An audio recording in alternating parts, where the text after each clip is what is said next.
What is up, everybody, and welcome to Studio de Jefre, where today we talk Dak Prescott, the offensive line, and what in the world is going on. Why aren't they playing great offensive football the last few weeks, and how are we going to get this thing back? I'd like to shout out the great Kurt Warner, who did an awesome film study on Dak and the Cowboys offense from the game against New Orleans, which you can find on YouTube.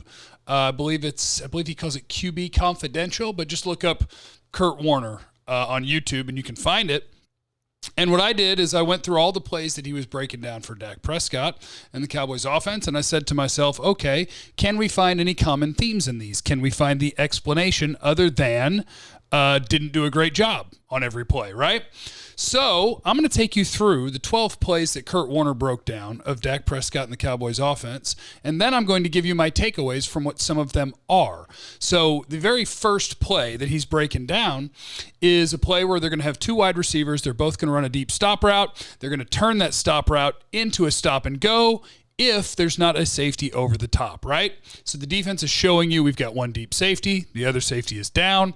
So the Cowboys are looking to be aggressive early in the game, and whichever side that deep safety doesn't go to, we're throwing a bomb. We're trying to make a huge play. Well, at the snap, they roll it into two deep. The other safety backs up. This safety backs up this way. There's only two receivers in the route, and you have four guys covering your two wide receivers, so nothing is going to be open. Your protection is not good, so Zeke has to stay in and help. He can't sneak out the middle to be an outlet, and there's nothing to be done. Kurt Warner's only observation there is if you use some sort of maybe a double cadence, then maybe you could get that other safety to show you that he was going to roll to a two deep, and you could change the play. Because for your quarterback, while his back is turned for play action, they are rolling into a two deep, and they're just saying, hey, this play's not going to work. You guys are running the wrong play. Okay, so moving on from play one, play two. Play two, if you remember, was a throw to Noah Brown. He's lined up in the left slot, and he's going to run like a faking out, spring back into the inside, and Dak's going to hit him. The initial read for Dak on this play is he's looking to his right. He's looking to his right, and he's got two receivers over there. One's running the deeper. CD is running the short little 4 or 5 yard hook. And if he stays with that side that he's initially reading, he can get that short hook to CD. He's got an opportunity to do that. He might have ended up gaining more yards and creating a better play by doing what he did. But Kurt Warner's observation was stay with your read, trust your read, make the throw. There's no reason to look over there, yank it back over here when you actually, your first read gave you an opportunity to make a play. So let's remember that, okay? What I want you to remember is from Kurt Warner, the coaching point would be stay with your reads, trust your reads, let it develop, make the throw.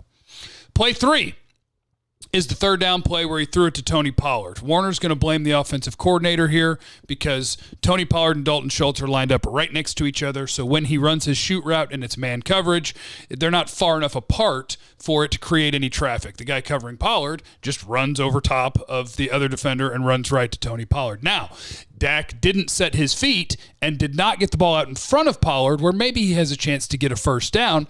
So on this case, you're not setting your feet and you're drifting back on your release, Dak. Why? Play number 4. This is the play where CD and he had the miscommunication. Kurt Warner believes this is a total bust, and somebody in the receiver group ran the wrong route because you run the tight end, and CD Lamb into the exact same place, and CD's hand goes up, and then he breaks upfield, and Dak tries to make a play. CD's thinking right shoulder, Dak's thinking left. Miscommunication, not on the quarterback. Something was broken. Somebody screwed up a route. Play number 5. He's going to blame on the offensive coordinator again. Because 3 plays before play number 5, which is the flea flicker, they ran the flea flicker. But Malcolm Jenkins blitzed off the edge and was unblocked. So Pollard saw that, didn't do the flea flicker, and ran. But Saints coordinators watching the game saw, guys, that was a flea flicker. They're trying to hit us with a flea flicker. So the Saints, after that play, start running too deep to get ready for a flea flicker. And 3 plays later, Kellen calls the flea flicker. No problem for the Saints. They saw it coming. They knew that you tried to run it a few plays earlier. You can't try to run it a few plays later. You got to put that back in your pocket until later in the game. And there was bad protection. Play 6, the Gallup toe tap on the left sideline. Once again, here's Kurt Warner's criticism. He wants him to stay with his read on the right side where you're running double slants. He's looking at the inside. That slant doesn't win. On the outside, a half second later, that slant, you can throw that and complete that ball. I think the reason he didn't throw it is Connor McGovern, his left guard, got beat inside. So on Dak, just off to Dak's right, is a defensive interior lineman who is pressuring him. So instead of trying to throw the ball right where he's being pressured, he bails left, makes the throw to Gallup, makes something happen. Bam, nice throw, nice catch. But again, Kurt Warner's criticism was stay with your reads. There's no reason to whip over to this side of the field. You've got something over here. Let it happen. Let it develop. Play 7. End zone corner route to CeeDee Lamb. Remember, he caught it out of bounds. On this one, if Dak just sits and trusts his protection, which is there, he's protected. CeeDee runs the corner. The inside guy, forget what he runs, but it's out of the way. Michael Gallup is running the in route on about the 3 or 4 yard line. That's the read. It's his third read, but if he just sits there and lets it go to CeeDee Lamb, you probably score a touchdown on that play. Dak, after the corner's not open and he kind of gets to the second one, gets antsy, starts to move to his left, tries to reset, throws to CeeDee. So Dak got antsy, started moving. Why? Play number 8. Multiple deep routes on his right, Gallup crossing left to right. It's Gallup that comes open again, and he could hit it if he reads it real quick and can get that throw. Connor McGovern gets beat, though, and Dak is bailing. He's ready to bail. He could have stood in there and got to that third read and made that throw, but Dak bailed early. Got a little antsy, got out of there. Why? Play 9.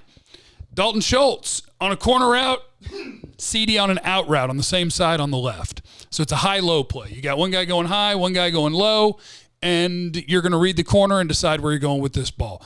Dak throws the out route to CeeDee Lamb without even waiting and giving the deep route to Schultz a chance, and he's protected. He got in a hurry. Why? Play number 10. Missed opportunity to throw it really, really far to CeeDee Lamb. He's splitting double coverage on a 2-man route. Only 2 guys are out there. CeeDee's running left hash to right hash.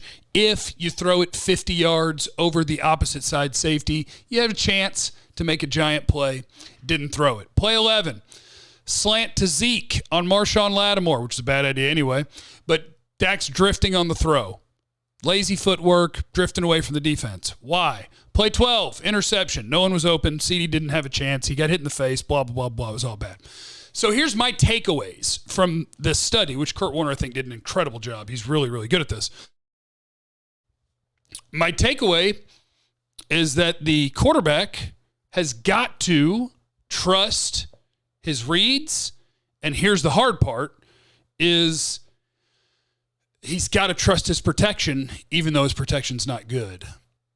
I think that's what we're seeing. What we're seeing is a guy whose team is 24th in pass block win rate, who's watching his left guard get whipped a lot, who at one point had Terrence Steele at left tackle getting beat a lot, who at one point had Connor Williams making it 1st and 20 a lot, who at one point had a center who was getting beat a lot. Get it yet?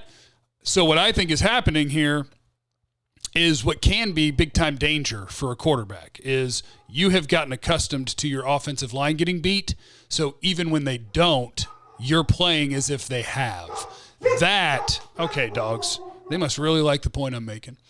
That is my biggest takeaway, is that Dak Prescott's getting in a hurry, that Dak Prescott's getting antsy, that Dak Prescott's not trusting his protection. And you're going to have to do that, especially on plays where the protection is actually there.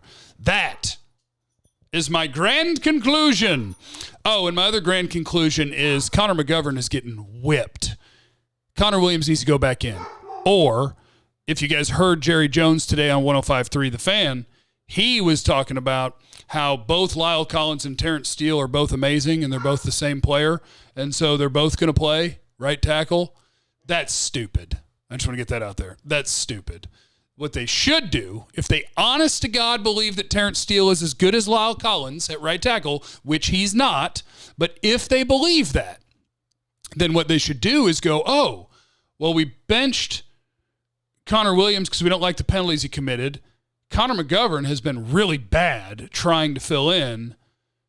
Lyle Collins should play left guard. That's what you should do. Now, I think Lyle Collins should play right tackle and Connor Williams should play left guard. But either way, they've got to figure out their offensive line, get the 5 guys set, let them play together, build the continuity that Mike McCarthy talks about all the time, and have themselves a party. I wonder how much my mic is picking up the dog barking. He's barking a lot. I think the door's open. Like he could walk outside right now. I think the door's open. Oh, well. Okay, questions. From Skin Wade, asked for Cowboy questions. He said, how do Cowboys rock a deuce when they're out on the range, way far away from the ranch? And I think the answer is it depends. If you're on horseback, I think as you ride the horse, it keeps pushing it back up, and so you don't have to worry about it. Otherwise, you just do what the cows do and the horses do. At Cowboy Stats, he said, my so-called 10-gallon hat holds less than a gallon of water. Do I have grounds to sue the manufacturer? I believe you do. Crazy Colo 95. If the best player on the Cowboys defense is Micah Parsons, who's the most important defensive player? Micah Parsons. What is one aspect of the Cowboys offense you think still needs to improve for the last few games of the season? Protection. Protection. And run blocking. It's the offensive line. They got to put the right guys in the right place, and then they've got to go play better football. Top 2 or 3 Cowboys salary cap casualties going into next year. I will give you 3 possible casualties with the salary cap. Tank, Amari, Lyle Collins. Those are possible. And at least 2 of them, I think, if they were cap casualties, it would be in a trade, not in a cutting. Bobby Buckets, he said Gregory, Lawrence, and Parsons. Best pass rusher combo we've had in the last decade? Yes, absolutely, positively. And by the way, I don't have my phone on me, but they do anticipate that Gregory's going to play this week. Neville Gallimore, they say there's more moving parts, or not they say. They haven't said this. I just know this. But if everything stays on schedule and he practices as well as they think, then Neville Gallimore can play, but they feel more confident in Gregory, but there's a good chance both of them are about to play. Will the coaching staff find more ways to get TP involved? Will they find a way to protect Zeke against himself? They need to. If they don't, they're silly. They need to stop letting Zeke run out there and do that. I'm going to stop answering questions now because I think you can probably hear the dog barking his butt off. The door must be closed, and he wants to go bark at something. So I'm going to go let him chase this squirrel. Leave in the comments what you want to talk about tomorrow. What do you want to see the Cowboys improve on the most as they get ready for this postseason push? And remember, you have no idea what anybody's going through, so be cool to everyone. I love you. Bye.